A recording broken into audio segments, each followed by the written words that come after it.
उनका उपाय भी बताया। पहले तो बता दिया रोम रोम विष से बरियार। महात्मा लोग कहते विष इंद्रियों के द्वारा अपने भीतर जाता है, अंतःकरण विषैला हो जाता है।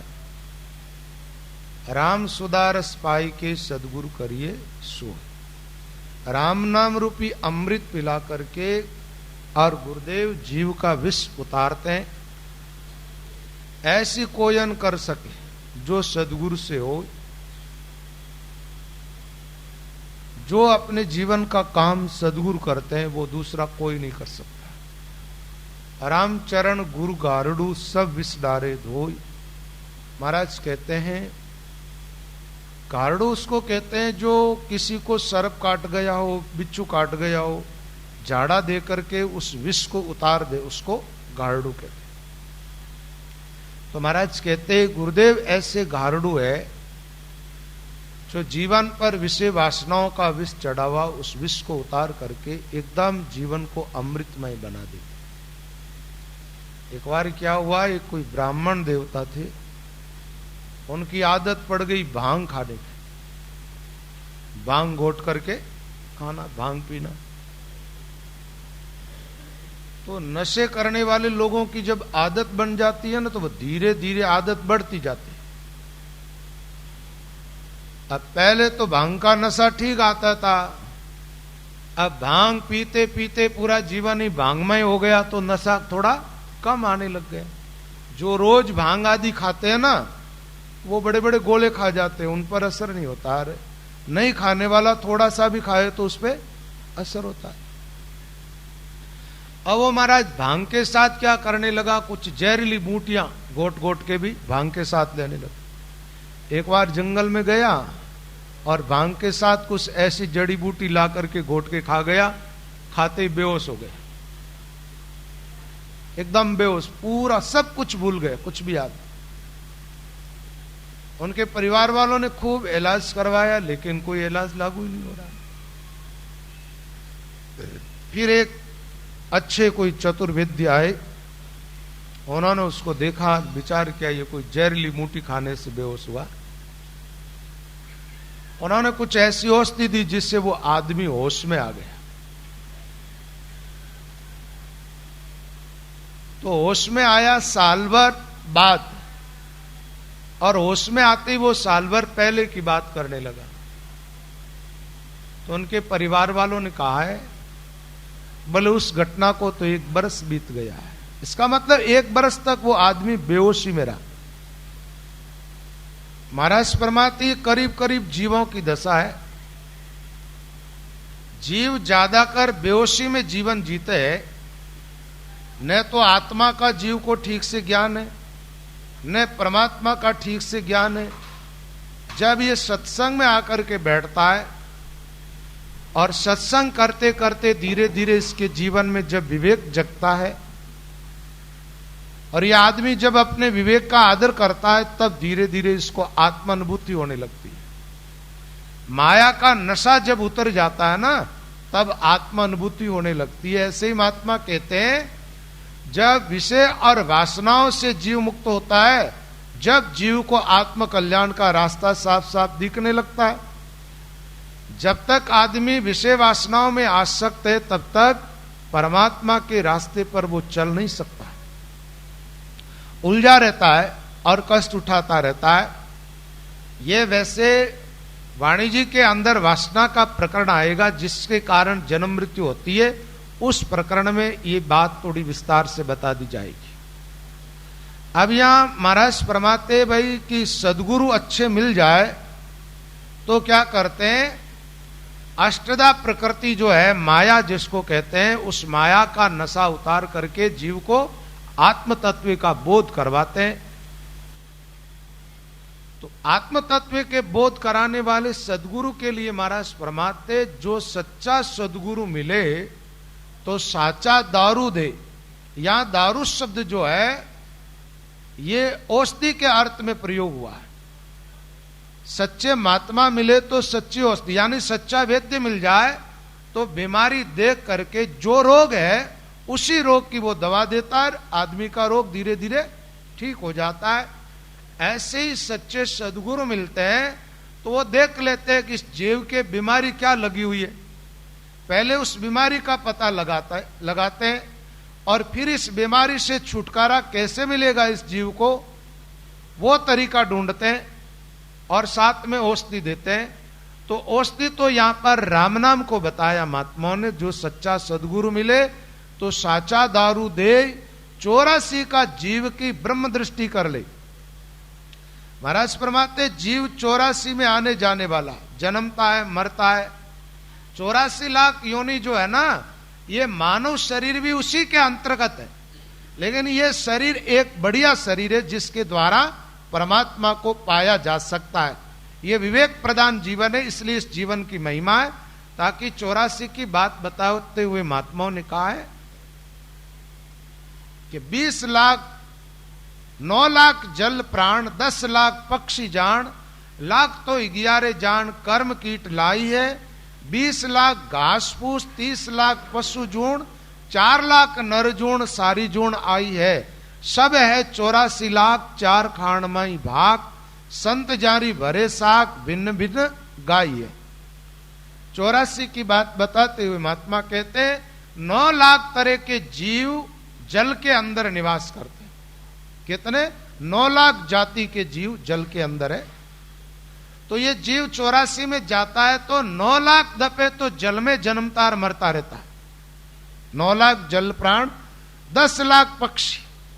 अब जल से बाहर आता है ये जल योनि को भोग करके, तब ये आता महाराज पक्षी योनि के अंदर। अब पक्षियों के अंदर मच्छर से लेकर और गरुड़ जी तक पक्षी के अंतर्गत आ जाते। पांख से उड़ने वाले सब जीवों को पक्षी कहा गया। तो 10 लाख जाति के ये जीव होते हैं पांख से उड़ने वाले। 10 लाख दफे जीव का जन्मना और मरना होता है पक्षी योनि के अंदर। और 11 लाख दफे जीव, 11 लाख जाति के कर्म कीट किसको कहते हैं? कीड़े मकोड़े, ये जित चातुर्मास में जो लट्टें वगैरह होती है ना, सरप इत्यादि, जो भी पेट घिस करके चलने वाले जितने भी जानवर, ये सब कीड़ा योनि के अंतर्गत आते हैं। और ये बताया गया 11 लाख जाति के जीव होते हैं ये कुल। 11 लाख दफे जीव का वहां पर जन्मना और मरना होता है। फिर वहां से आगे जीव बढ़ता है तो घास फूस में आ जाता है। तो ये पेड़ पौधे जितने भी जो है ना, घास की जाति, पेड़ पौधों की जाति, इसमें बड़े से बड़े वृक्ष और छोटा से छोटा घास का तिनका इसके अंतर्गत है। ये 20 लाख जाति के वृक्ष है सब। 20 लाख दफे इन जीव का जन्म वहां होता है और जन्मना मरना। फिर 30 लाख पशु योनि आती है। पशु योनियों के अंदर ये सब गाय भैंस ऊंट घोड़े गद्दे बकरे भेड़ इत्यादि, ये सब जीव खरगोश हिरण पशु योनि के अंतर्गत आते हैं। जो जीव 84 के अंदर जाता है उनको 30 लाख दफे वहां जन्मना और मरना होता है। फिर आती है नर योनि, 4 लाख योनि बताई गई है ये। तो 4 लाख नर योनि के अंतर्गत ये भूत प्रेत पिशाच राक्षस मनुष्य, ये सब प्रकार के जीव आ जाते हैं। इसमें भी और बताए कि जो 5 नाखून वाले जीव वो नर योनि के अंतर्गत आते हैं। बंदर इत्यादि भी इसी के अंतर्गत आते हैं। तो ऐसे कुल मिलाकर के 4 लाख जाति के मनुष्य बताए। अब 4 लाख जाति की नर योनि है, उसमें एक ही शरीर बढ़िया, जो मानव का शरीर, जो 2 पैर से चलता है, इस शरीर में आकर के और 84 का रोग मिटा सकते हैं। तो महात्मा कहते हैं ये जीव बार बार जन्मता और मरता रहता है, ऐसी अनेक योनियों के अंदर भ्रमण करता है। सदगुरु जब जीव को मिल जाते हैं तो वो कृपा करके ऐसा ज्ञान सुनाते हैं जिससे वो 84 का रोग हमेशा के लिए मिट जाता है। और जीव की ब्रह्म दृष्टि वाली बात आई। यहां ब्रह्म होने की बात नहीं आकर के ब्रह्म दृष्टि की बात है। एक तो जैसे आत्मा और परमात्मा की एकता का अनुभव होता है तब वो ब्रह्मभूत हो जाता, ब्रह्माकार वृत्ति बन जाती है। यहां महाराज परमात्मा जब सदगुरु मिलते हैं, सदगुरु के द्वारा जब राम तत्व का ज्ञान प्राप्त होता है, तब क्या होता है, जीव की ब्रह्म दृष्टि होती है। ब्रह्म दृष्टि का अर्थ होता है, दो प्रकार की दृष्टि होती है, एक चर्म दृष्टि और एक ब्रह्म दृष्टि। आपकी दृष्टि केवल चमड़े से बने हुए शरीर तक की जाती है और शरीर को ही देख पाती है, तो समझ लो आपकी चर्म दृष्टि है। और चर्म दृष्टि के अंदर भेदभाव होता है।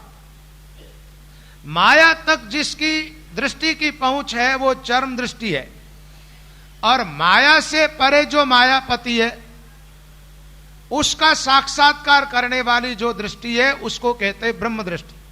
जैसे अपने शरीर को नहीं देख करके अपनी आत्मा को देखे और अपने भीतर अपनी आत्मा के दर्शन करता हुआ आंख खोल करके देखे, तो अनेक शरीर है और अनेक शरीरों के भीतर जो चैतन्य के रूप में आत्मा है, उस आत्मा को जो देखता है शरीर से परे, उनको समझो कि इसके पास में ब्रह्म दृष्टि है। और ऐसी दृष्टि सदगुरु की कृपा से जीव को प्राप्त होती है। तो रामचंद्र जी महाराज परमाते जो सच्चा सदगुरु मिले तो साचा दारू दे, 84 का जीव की ब्रह्म दृष्टि कर ले। एक बात है, जैसी दृष्टि हो जाती है आपकी, फिर सृष्टि भी वैसी हो जाती। इस पूरे संसार में आप जब परमात्मा को देखने लग जाते हो ना, तो धीरे धीरे क्या होता है, एक दिन पूरा विश्व परमात्मा में ही हो जाता है। आप कहते हो ना, जैसी दृष्टि वैसी सृष्टि। आपकी आंख जैसा देखती है, सामने वाला वैसा ही है। आप किसी आदमी को महापुरुष देखते हो तो वो आपके लिए महापुरुष, किसी को निकृष्ट देखते हो तो वो निकृष्ट, किसी को गलत देखते हो कि आदमी गलत है तो तुम्हारी नजर में वो गलत, राइट देख लेते हो तो राइट। दृष्टि जैसी सृष्टि। इस पर एक छोटा सा दृष्टांत। एक बार क्या हुआ, एक कोई महात्मा जी थे जो राम कथा लिख रहे थे, और राम कथा लिखते लिखते वहां पहुंच गए लंका के अंदर। सुंदरकांड का प्रकरण आया, उसके अंदर उन्होंने लिखते लिखते क्या लिखा कि हनुमान जी जब लंका में प्रवेश किया, हनुमान जी ने, उस समय जिस वाटिका में वो प्रवेश हुए थे, उस वाटिका के सब फूल जो थे वो सफेद थे। उस महात्मा जी ने जैसा ही ऐसा लिखा और हनुमान जी वहां पर प्रकट हो गए। हनुमान जी ने कहा, महाराज आप ये थोड़ी गलती कर रहे हैं, तो आप एक काम करो, इस अपनी गलती को सुधार लो। महात्मा जी ने पूछा, मैं क्या गलती कर रहा हूं? बोले, आप जो ये लिख रहे हैं ना कि हनुमान जी ने लंका के अंदर वाटिका में सफेद फूल देखे थे, वहां कोई फूल सफेद नहीं थे। मैंने जितने फूल देखे थे वो सब के सब एकदम लाल थे, इसलिए आप अपनी गलती सुधार लो।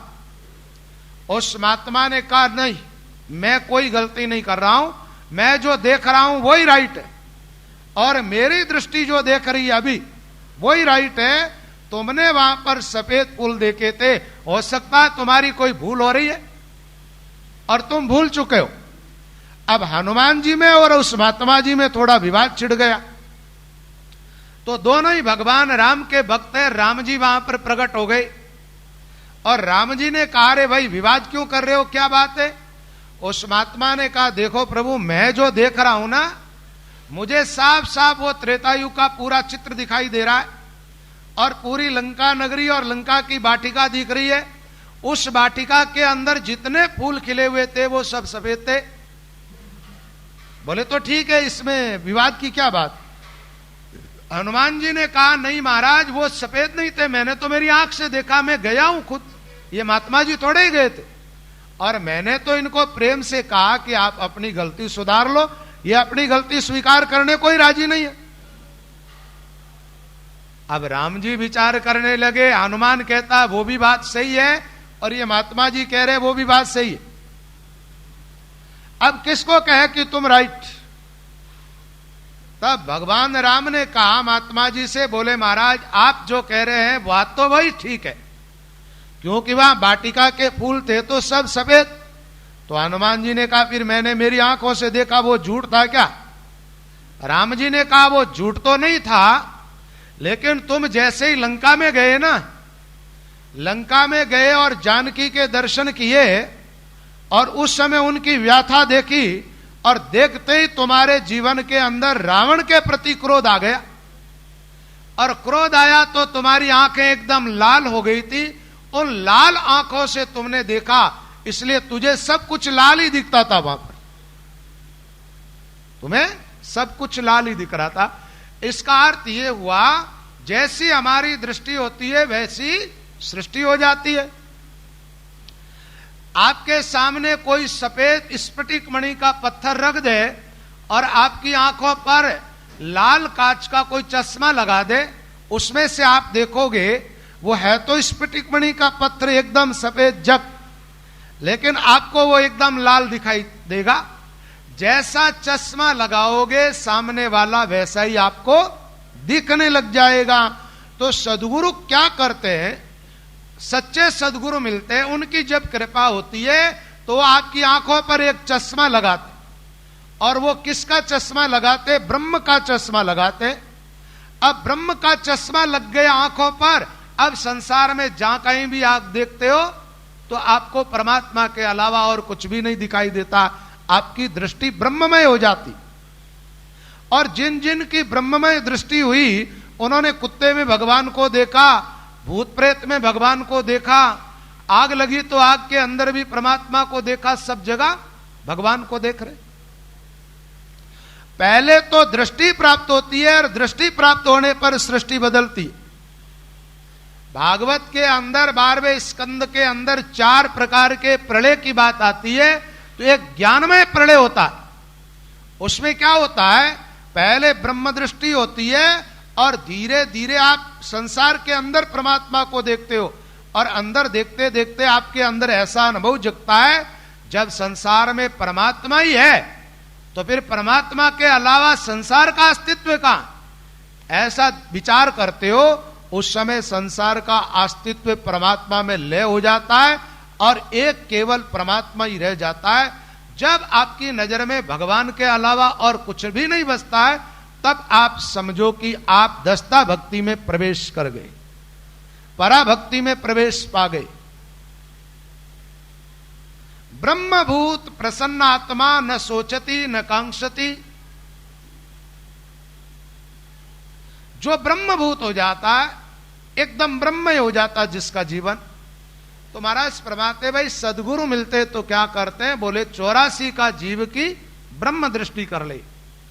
जो साचा सदगुरु मिले तो सच्चा देवे ज्ञान, और मन को टाको काट के कंचन करे निदान।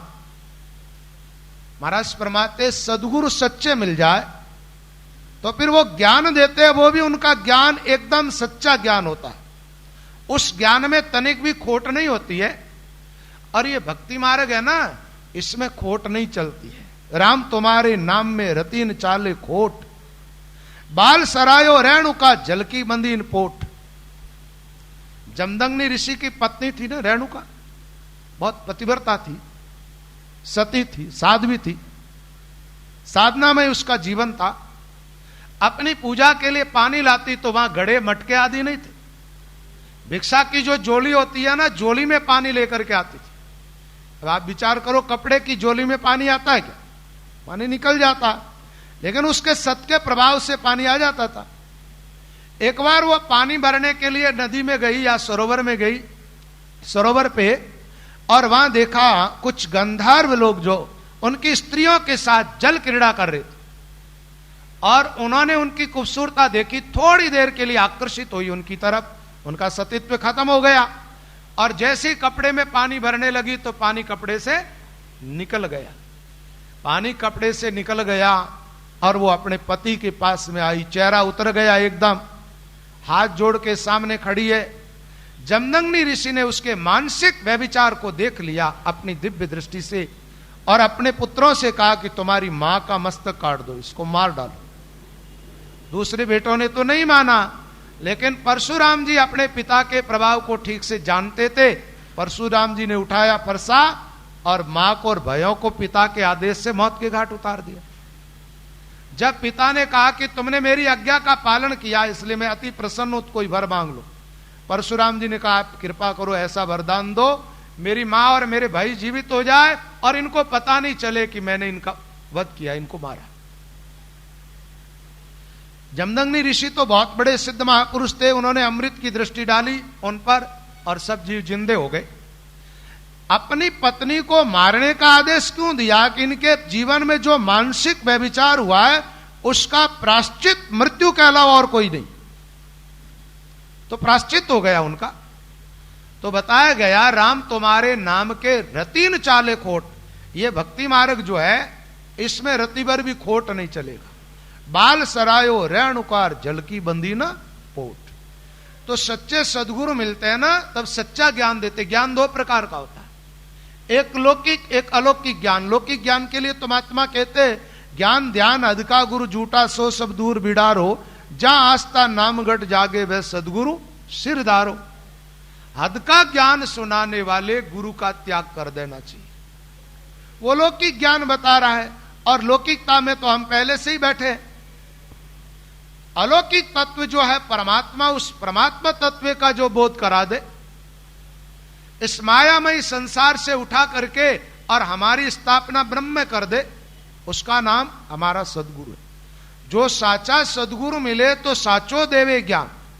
अच्छा, सच्चे ज्ञान से क्या होता है, हमारे जीवन में जो खोट होती है ना वो निकल जाती। यहां एक दृष्टांत देकर के बताया महाराज ने, मन को टाको काट के कंचन करे निदान। आप लोगों को पता होगा ये टाका क्या है। ये सोने के जो आभूषण होते हैं ना,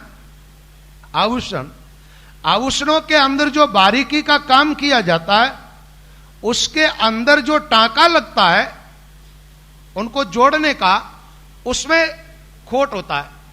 जिस आभूषण में जितनी ज्यादा जो कहते हैं कि कलाकारी है और बारीकी का काम है, उतना ही ज्यादा उसमें खोट है, इतना ही ज्यादा।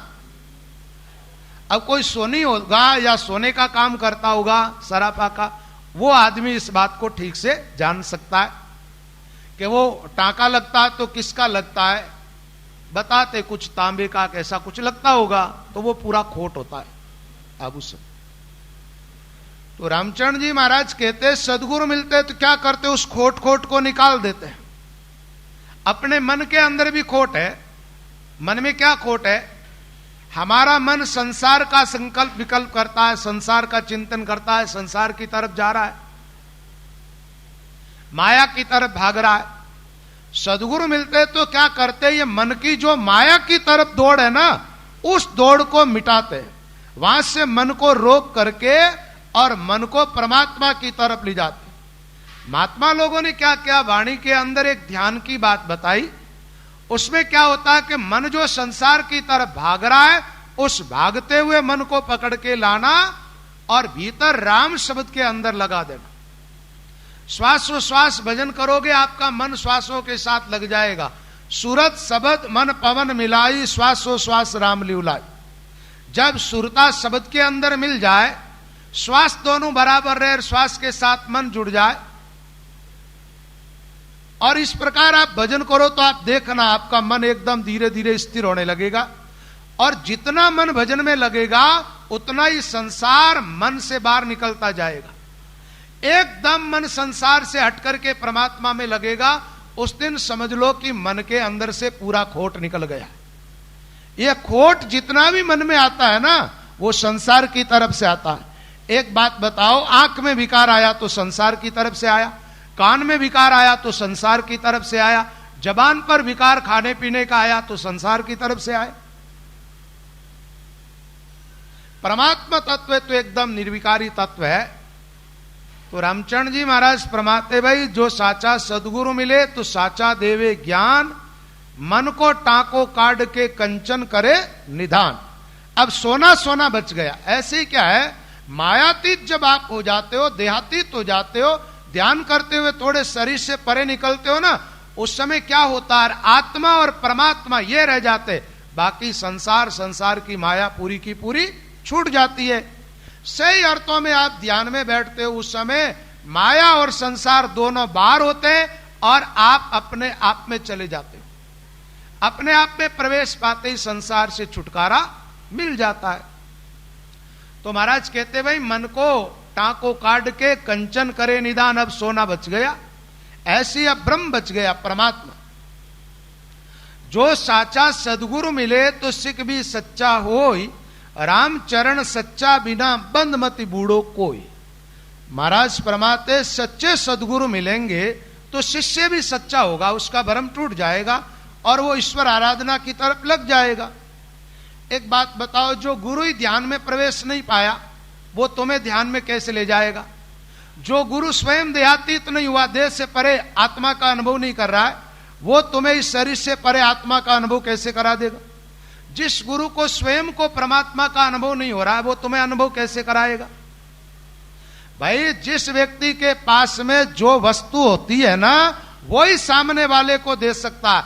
जिसके खुद के पास नहीं है, वो वस्तु दूसरे को कहां से देंगे?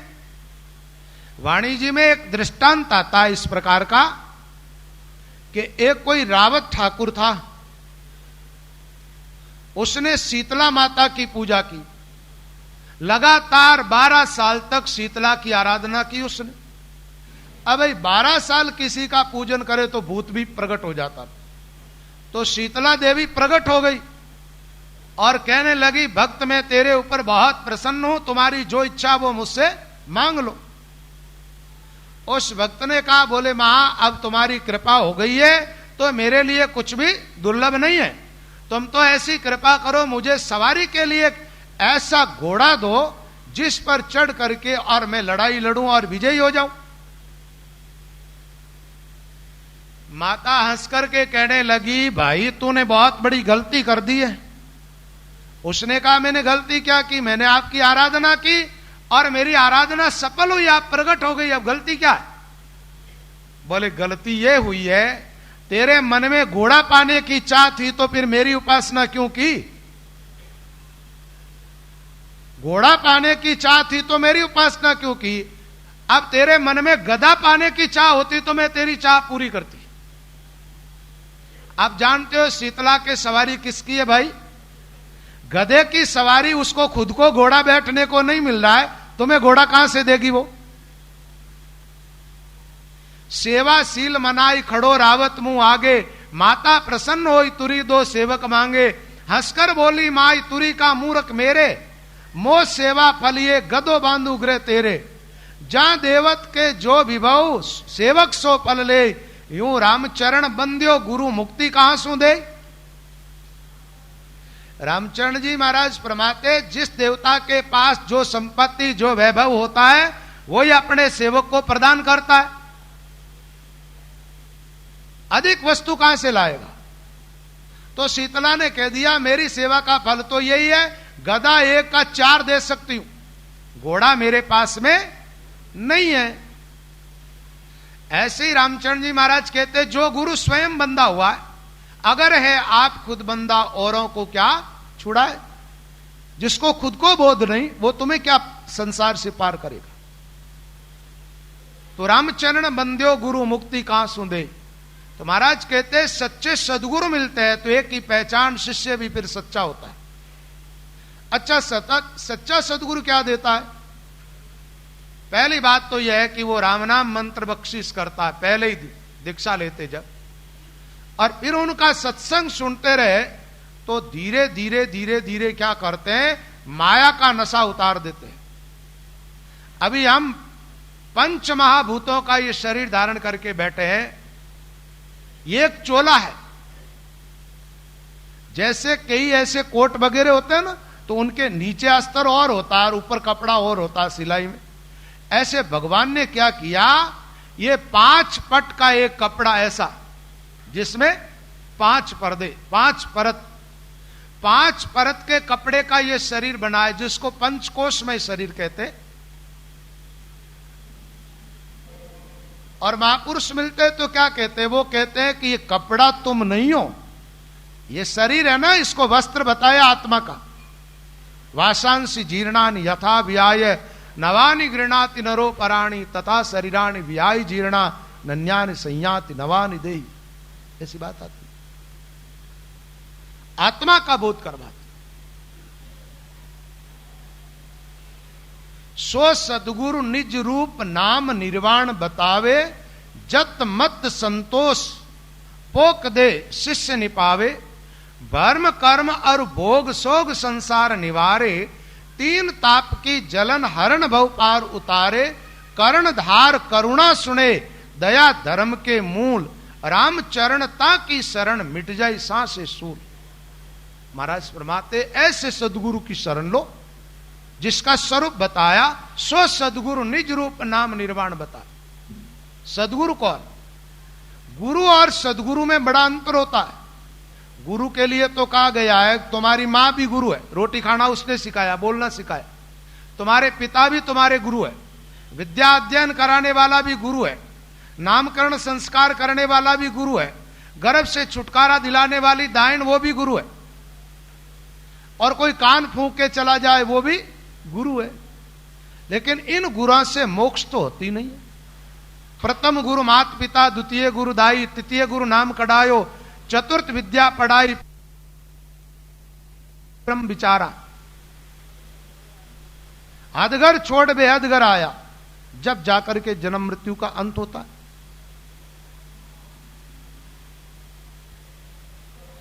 एक बात और है, ये जो तीन लोक है ना, तीन लोक के अंदर जितना देवी देवता निवास कर रहे, वो चाहे कितना ही बड़ा देवता क्यों न हो कोई, उनकी उपासना का ज्ञान बताने वाले सब गुरु हद के गुरु है। और तीनों लोक से परे जो परमात्मा निर्गुण निराकार ब्रह्म, जिसके आधार पर ये तीनों लोक में रहने वाले प्राणी और तीनों लोकों के देवता निवास करते, उन सब का मूल आधार वो परम सत्य है, उसका ज्ञान करवाता वो हमारा सदगुरु, वो सदगुरु माना जाता है। तीन लोक लग माया काची और सगत लग भाई, यहां लग ज्ञान कते सब काचा मत मानो जगमाई। कच्चा ज्ञान क्या होता है? जैसे कोई गड़ा है, गड़े को पकाया नहीं और आपने पानी से भर दिया, पानी भरने के बाद थोड़ी देर बाद में आप देखना वो गल जाएगा और पानी निकल जाएगा बाहर, मटका फूट जाएगा, पक जाता है ना। पक्के हुए गड़े के अंदर पानी ठहरता है। ऐसे कच्चा ज्ञान जो है ना, वो तुम्हें जमराज की त्रास से मुक्ति नहीं दिला सकता, पक्का ज्ञान चाहिए। अच्छा, पक्का ज्ञान क्या है? तो यहां महाराज फरमाते सो सदगुरु निज रूप नाम निर्वाण बतावे। सदगुरु वो है, एक तो निज स्वरूप का बोध करवा दे और दूसरा नाम निर्वाण बतावे। निर्वाण का अर्थ होता है ऐसा नाम बख्शिश करे जिससे निर्वाण पद की प्राप्ति हो जाए। अच्छा, निर्वाण पद किसको कहते हैं? मोक्ष पद का ही दूसरा नाम है निर्वाण पद। क्या है? कई महात्माओं की बरसी आदि का कार्यक्रम होता है तो क्या कहते हैं? अमुक महात्मा का निर्वाण दिवस हम मना रहे। तो निर्वाण दिवस का मतलब क्या हुआ? महात्मा की मोक्ष स्थिति। तो महाराज फरमाते सदगुरु तो वो है स्वरूप का बोध कराए, आत्मा का ज्ञान करवा दे, आत्मा का साक्षात्कार कराए, आत्मा का दर्शन करवाए, निज रूप, और फिर ऐसा नाम बख्शिश करे जिसके द्वारा निर्वाण पद की प्राप्ति हो जाए। नाम निर्वाण बतावे, जत मत संतोष। फिर बताया जत का अर्थ क्या होता है? इंद्रियों पर एकदम संयम रखना। जत का एक अर्थ शीलव्रत होता है, दूसरा अर्थ ब्रह्मचर्य का पालन करना होता है, और तीसरा अर्थ इंद्रियों का दमन होता है। जिन जिन विषयों की तरफ हमारी इंद्रियां भागे, वहां से उसको रोक करके और भजन में लगे रहे। मत यानी जिस साधना में हम लगे दृढ़ निश्चय के साथ लग जाए, वहां से हटे नहीं। जीवन में एकदम संतोष रखे, जितना मिल जाए उसमें संतुष्ट रहे। जत मत संतोष भजन बिना मुक्ति न पावे। बिना भजन मोक्ष की प्राप्ति नहीं होती है। सदगुरु क्या करते? भर्म कर्म और भोग सोग संसार निवार। मिलते ही ऐसा ज्ञान सुनाते जिससे सबसे पहले तो भ्रम दूर हो जाता है, और भ्रम जिसके दूर होता है कर्म अपने आप दूर हो जाता। भ्रम की ओट में कर्म रहते। भ्रम का जो वृक्ष है उसी के अंदर घोंसला बना करके और कर्म रूपी चिड़िया निवास करती। ब्रह्म के वृक्ष जहां भर्म नहीं, वहां किसी प्रकार के कोई कर्म नहीं रहते। भर्म कर्म और सोग संसार निवारे। शोक का अर्थ होता दुख, कष्ट, तकलीफ, परेशानी, इसका निवारण कर देते। बरम मिटा करम मिटा, तो दुख तो हमेशा के लिए मिट जाएगा ना। शोक का मतलब क्या होता है? जैसे थोड़ी सी प्रतिकूलता आई और हम भीतर से दुखी हो गए, ये शोक। कोई आदमी मर गया और तुम रोने लग गए, वो तो तुम्हारा कुछ भी लेके नहीं गया है, सब कुछ यहां छोड़ के गया, उसके बावजूद भी तुम रोते हो, ये शोक। दूसरी बात, एक जन्म की बात छोड़ो, जीव जन्म जन्म में रोता है, 84 में जाता तो रोता है, जन्मता तो रोता, मरता तो रोता है, और संसार में रहता तो भी रोज नहीं रोता है तो भी दिन में एक आधी बार तो रोए जैसा मुंह तो हो ही जाता है लोगों। तो सदगुरु मिलते तो क्या करते? निस्वरूप का ज्ञान करवाते, ऐसा नाम बख्शिश करते जो सुख का खजाना है, आनंद का घर है। जिस नाम का सुमिरन में लग जाए उनका जीवन पूर्ण आनंदमय हो जाए। शोक संसार निवारे, तीन ताप की जलन हरण भव पार उतारे। तीन ताप से जीव को मुक्त करते हैं और संसार सागर से पार कर देते। रामचरण ता की शरण मिट जाए सांसे सूल। रामचरण जी महाराज कहते ऐसे सदगुरु की शरण में संशय रूपी सूल निकल जाएगा, संशय मिट जाएगा, संशय मिटेगा, श्रद्धा जगेगी और सत्य का अनुभव होगा। तो महाराज फरमाते जो सच्चा सदगुरु मिले सिख भी सच्चा हो। रामचरण सच्चा बिना बंद मत बूढ़ो कोई। कई बार क्या होता है कि भूल के अंदर बोध तो कुछ भी है नहीं और किसी को भी गुरु बना लिया। अब उनके द्वारा न तो निज नाम की प्राप्ति हुई, न तो कुछ साधना में अनुभव हुआ, न कोई आत्मा की अनुभूति हो रही है, परम सत्य की तरफ तो कुछ भी वृद्धि हो ही नहीं रही हमारी, और फिर भी कहते हमारा गुरु तो अमुक है महाराज, और वहां से हटना भी नहीं चाहता आदमी। तो रामचरण जी महाराज कहते इस बंधन का परित्याग कर दो। ऐसा अवसर बार बार मिलता नहीं है, मनुष्य जमारा बड़ा मुश्किल से मिला है। इसलिए सच्चे सदगुरु की शरण लेकर के और परम सत्य की तरफ बढ़ो, जिससे आपकी आत्मा हमेशा के लिए सुखी हो जाए। साचा सदगुरु सेवियर तजिए कूड़ा मत, रामचरण सच्चा मिलिया दर्शेगा निज तत्। झूठे मत का परित्याग करके सच्चे सदगुरु की शरण ग्रहण करनी चाहिए। रामचरण सच्चा बिना बंद मत बूढ़ो कोई। रामचरण साचा गुरु सिख को देवे साच, रीज करे सत शब्द की ब्रह्म करे दूर करे ब्रह्म काच। महाराज फरमाते हैं सच्चे सदगुरु की एक पहचान है, शिष्य को सच्चाई बख्शिश करते हैं, रीच करे सत शब्द की दूर करे ब्रह्म काच। जैसे एक आदमी ने कांच का टुकड़ा ले लिया हाथ में, पीले कांच का, और वो कहता मुझे सोना मिल गया। जानकार आदमी मिला, भले आदमी ये सोना नहीं है, कांच का टुकड़ा है, कोई काम का नहीं, फेंक दे, है ना, व्यर्थ में काय को बोझा उठा रहा। एक बार क्या हुआ, एक कोई आदमी था, गांवड़ा में रहने वाला था बेचारा, और वो कहीं बाहर किसी गांव में गया, पहली बार देखा एक नदी का तट, और वहां खूब सारी सीपियां पड़ी है। नदियों के तट पर सीपी रहती है। पुराने जमाने में ये चम्मच नहीं थे स्टील वाले, तब माता बहनों को कोई बच्चों को कुछ देना होता ना तो सीपी के द्वारा ही देती थी, वो चम्मच का काम करती। तो उसने खूब सारी सीपियां इकट्ठी कर ली, एक बड़ी पोट बांध दी। विचार किया मेरे गांव में चांदी इतनी महंगी और यहां तो ऐसे फोकट में मिल रही है। पोट बांध करके और घर लेके चला गया। अब अपने घर के चौक के भीतर ले जाके रख दी और खुशी मनाने लगा। परिवार के लोगों ने कहा इतने खुश क्यों हो रहे, क्या बात है? अरे देखो मैं इतनी चांदी लाया हूं, अब जीवन भर कमाने की जरूरत ही नहीं है बस। कुछ बुद्धिजीवी लोगों ने आकर के देखा चांदी है कहां, बोले ये गांठ पूरी चांदी की है। देखा, बोले ये तो सीपिया है, चांदी का है। बोले तो ये कुछ काम तो आती होगा, बोले कोई काम की नहीं है, कचरा आ गया घर में बाहर डालना पड़ेगा, है ना। अज्ञानता वश सीपी को चांदी मान लिया।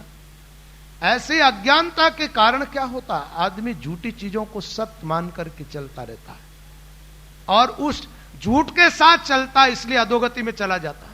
सत्य तो परमात्मा है, परमात्मा की तरफ बढ़े जब तो अधोगति में जाने का कोई प्रश्न ही नहीं उठता। झूठ के साथ चलेगा तो झूठ का मार्ग ही कहां जाता है भाई? जिस रास्ते पर आदमी चल रहा वो रास्ता नरक में जा रहा, 84 में जा रहा, और उस रास्ते पर वो तेजी से चल रहा तो कहां जाएगा बताओ? नरक 84 से छुटकारा पाने के लिए उस रास्ते को छोड़ना पड़ेगा हमें, और झूठ वाला जो मार्ग है वो उधर ही जाता है। और जगत झूठो और संसार, महात्मा ने क्या कहा? जगत झूठा है और झूठा जगत मीठा लगे और भगवान फीके लगे तो कहां जाओगे बताओ? भगवान तो मीठे लगते नहीं। संतों ने तो कहा राम जी रो नाम माने मीठो गणो लागे। आप कहते हो राम जी रो नाम तो कौन लागे? रसगुल्ला मीठा लागे, गुलाब जामुन मीठा लागे, जलेबी मीठी लागे महाराज, है ना? बेटे पोते मीठे लगते हैं, हमें तो ये मीठा लग रहा है। ये मीठा लगे तो ये तो झूठ है, झूठे हैं। अब इनके साथ साथ चलो, देखो ये कहां ले जाते हैं। और महात्माओं के बताए हुए रास्ते पर चलोगे तो बहुत अच्छी जगह पर पहुंच जाओगे। झूठ छुड़ावे साच बकावे, वही करे दृढ़ धीर, मिलो माने राम सनई वीर, वे मिलिया सुख उपजे पावे अमृत सीर। महात्माओं ने ऐसी बातें बताई है। तो दूर करे ब्रह्मकाच, भर्म कर्म सब तूतड़ा, सदगुरु दे उड़ाय, राम नाम निज कर्ण शब्द सिक्कों दे पिचनाय। किसान क्या करता? खेती करता है, फसल काट लेता है और काट करके और लाटे में ला करके रख देता। उस समय अनाज और कचरा पूरा मिला हुआ रहता है ना? तो किसान क्या करता? उसको अलग करता है। अलग करता कैसे करता आपको पता? किसान का काम किए हुए उन लोगों को मालूम पड़ जाएगा। जब बाजरे का लाटा हो चाहे गेहूं का लाटा निकालते, जब किसान क्या करते हैं, उसको हवा जिधर से चलती है उपनते उसको, तो कचरा जो है ना, खाकला तूतड़ा, वो तो उड़ करके एक तरफ चले जाते हैं और कण है वो एक तरफ आ जाते हैं।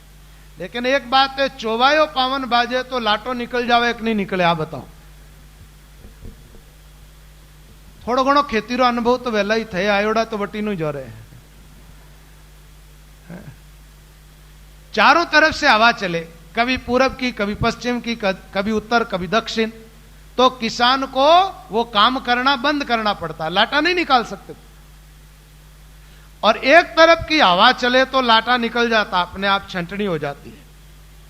तो एक तो क्या है कि एक तरफ की बात चले, भगवत संबंधी चर्चा हो। महाराज क्या है कि थोड़ा यज्ञ का अनुष्ठान भी बता दे, थोड़ा व्रत बड़ोलिया भी बता दे, थोड़े तीर्थों का महत्व भी बता दे, है ना? थोड़ी देवी देवताओं की पूजा भी बता दे और थोड़ी भगवान की उपासना भी बता दे। अब कल्याण कैसे होगा? ये तो चारों तरफ से हवा चलने वाली बात हो गई ना। इसलिए हवा एक तरफ की चलनी चाहिए। एको एक हो जाओ राम पर तज दो परपन झूठा, तेरी नजरा देखत देखत काल लाखों घर लूटा। दुनिया भरम भूली बोराई, आत्म राम सकल घट व्यापक, जहां की सुधि नहीं पाई। मथुरा काशी जाय द्वारका, 68 तीरथ नाई, सदगुरु बिना समझ नहीं कोई, फिर गोता खाई। सदगुरु मिलते तो क्या करते? कोई ढूंढ रहा मथुरा नगरी, कोई जाय बनारस वास करे, सर्वत्र स्वरूप पहचान लिया, सब ब्रह्म का भांडा फोड़ दिया। ऐसी करी गुरुदेव दया, मेरा मोह का बंधन तोड़ दिया। कोई सैंस गणेश महेश रटे, कोई पूजत पीर पैगंबर को, जंतर पंथ छुड़ा करके एक ईश्वर से मन जोड़ दिया। एक की तरफ आ जा, एक एक को आश्रो, एक एक को ज्ञान, एक एक की भावना, एक एक को ध्यान, एक एक को ध्यान, एक में सर्व समाया। संतों का तो ये मत, एक तरफ की हवा चले। तो महात्माओं की वाणी सुनते रहो, संतों का ज्ञान सुनते रहो, परमात्मा संबंधी चर्चा सुनो, संसार की आसक्ति छूट जाए। तो यहां बताया भर्म कर्म क्या? बोले तूतड़ा है। तूतड़ा किसको कहते हैं? बाजरा जो होता है ना, बाजरा जिसमें से निकलता है, बाजरे के ऊपर से वो टोपी जो निकलती है उसको तूतड़ा बोलते हैं। तो तूतड़े को उड़ा दिया और कण रख लिया। ऐसे ही क्या है कि आपकी आत्मा के ऊपर ये शरीर रूपी टोपी पहनी हुई है, टोपी तूतड़े की नहीं। आप बाजरे का कण तूतड़े के अंदर रहता, तब तक कण तो दिखता नहीं है, वो टोपी दिखती है ऊपर वाली। और वो हटते ही क्या होता है? बाजरे का कण। तो किसान खेती करता कण पाने के लिए करता है, तूतड़ा पाने के लिए। आप भक्ति करो तो किसको पाने के लिए, शारीरिक सुख पाने के लिए कर रहे हो या आत्मानुभूति के लिए कर रहे हो? बताओ। आत्मानुभूति के लिए। तो आत्मा का बोध हो जाना क्या है? उस टोपी को उतार देना। ऐसे शरीर रूपी टोपी को उतार के देखो, आत्मानुभूति हो जाएगी। भरम करम सब तू तड़ा, सदगुरु दिया उड़ा दिया। राम नाम निज कर्ण शब्द सिख को दिया पिछनाए। अब भरम कर्म में दो तरह की बात आती है, एक तो आत्मानुभूति वाली, दूसरी उपासना में क्या होता है, और सब कर्म कांड वगैरह छुड़ा करके और एक राम नाम में मन को जोड़ दिया। राम नाम निज कर्ण शब्द, शिष्य को बता दिया बस इसका जप करो, इसके सुमिरन में लगो, इसको साधो, एक के साधे सब सदे, सब साधे सब जाए। एक बार क्या हुआ, एक कोई माताजी थे, उन्होंने बड़ा मकान था, सामने काफी चौक था, उस चौक के अंदर सुंदर सा बगीचा लगा रखा था, फुलवाड़ी लगा रखी थी, खूब सारे फूल खिले हुए थे। और वो माताजी रोज क्या करते, उनको पानी पिलाते। अब उनको एक बार यात्रा में जाना था, तो अपने बेटे की बहू से कहा, बोले बहू ऐसा है, मुझे तो यात्रा में जाना है और अब जीवन का कोई भरोसा भी नहीं है, बूढ़ापा आ रहा है, तो मैं यात्रा करके आ जाती हूं एक बार, तो एक काम करना, मेरे इस बगीचे को सूखने मत देना। बहू ने कहा, सासू जी ते चिंता मत करो, थाणु ही ज्यादा थाने वृक्षाना ने पौधा में अच्छी तरह राखो। बोले ठीक। अब महाराज वो माता राम तो यात्रा के लिए चली गई, 1.5 महीने की यात्रा थी, और बहू ने विचार किया बगीचे को ठीक रखना है। तो बहू क्या करती है, सुबह सुबह पानी ले जाती है बाल्टी में, और बढ़िया खिले हुए फूल जो है, कोमल कलियां, उसके ऊपर पानी छिड़कती है। छोटी छोटी जो कूंपले होती है कच्ची कच्ची, उस पर पानी डालती है। वो जानती है इनको पानी की जरूरत ज्यादा है, पूरी मेहनत करती है। और मेहनत करते करते 1-2 दिन में देखा कि फूल तो मुरझा गए, नए फूल कोई आ ही नहीं रहे, और वो जो कलियां निकल रही थी उन पौधों के अंदर से कच्ची, वो भी मुरझा गई। अब वो हमारा दिन भर थोड़ा थोड़ा पानी डाले, ऊपर से पेड़ों को गीले रखे, फिर भी वो तो सूखते ही जा रहे।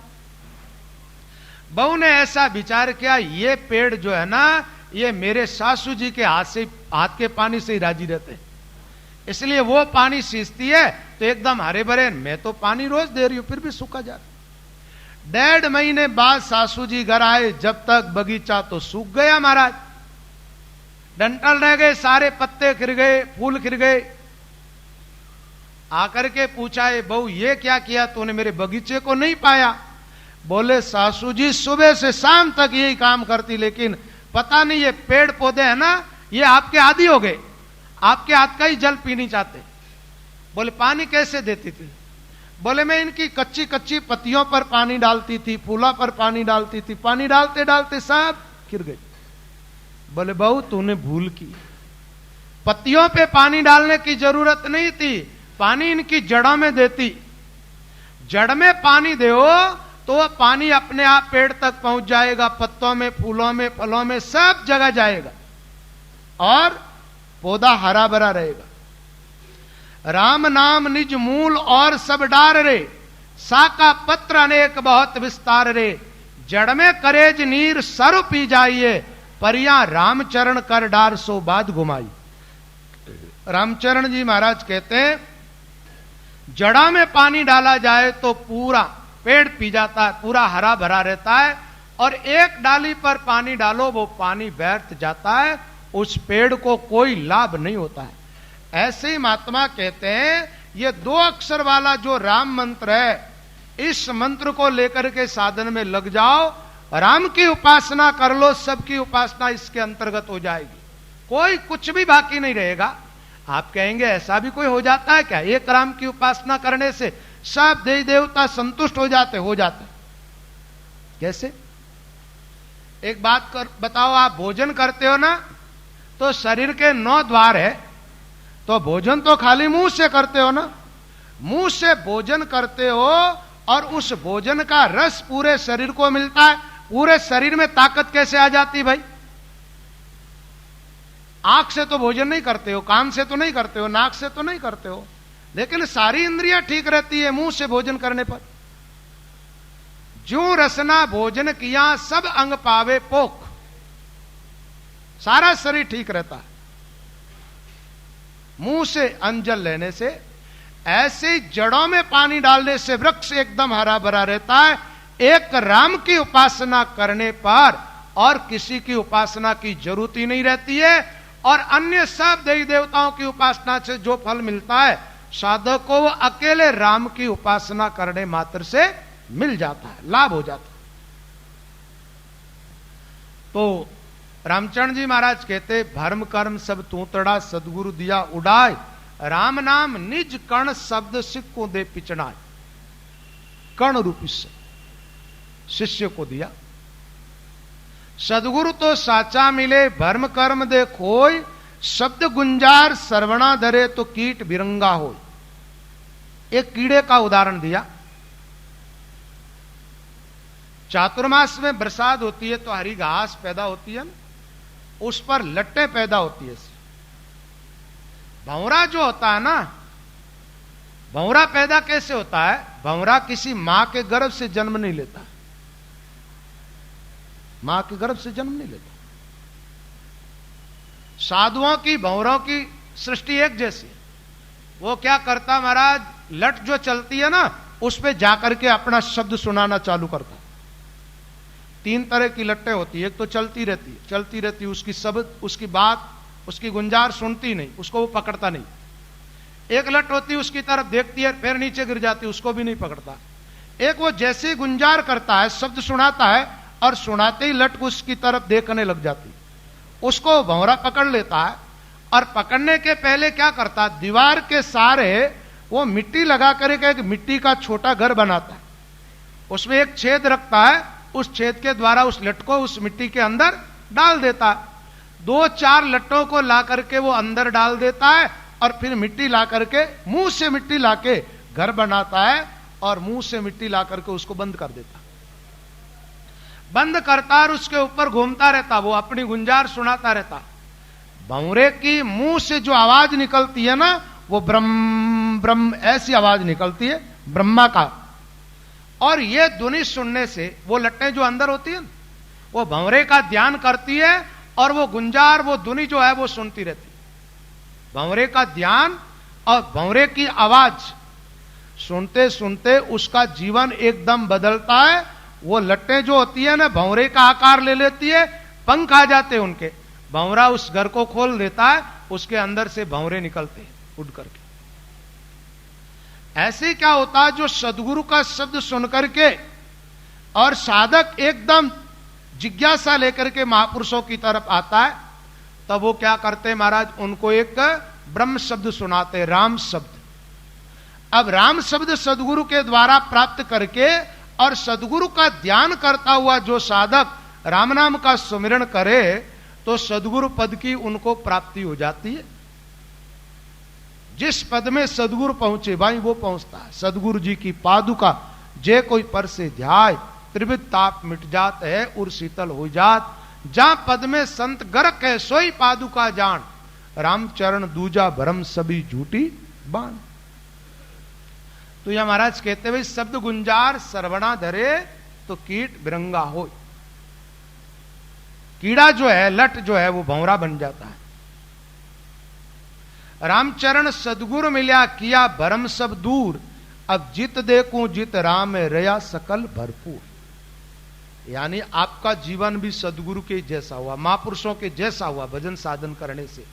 और फिर क्या हुआ, सदगुरु की कृपा से भ्रम दूर हो गया, भ्रम के साथ साथ कर्म भी दूर हो गई।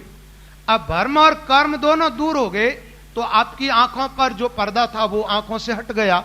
अब आंखों से माया का पर्दा हटा तो फिर आंखें क्या देख रही है, अब आंखों से परमात्मा कला और कुछ भी नजर नहीं आ रहा। जित देखूं जित राम है रया सकल भरपूर। रामचरण जी महाराज कहते अब जहां भी देखता हूं वहां मुझे राम ही दिखाई देता, रया सकल भरपूर।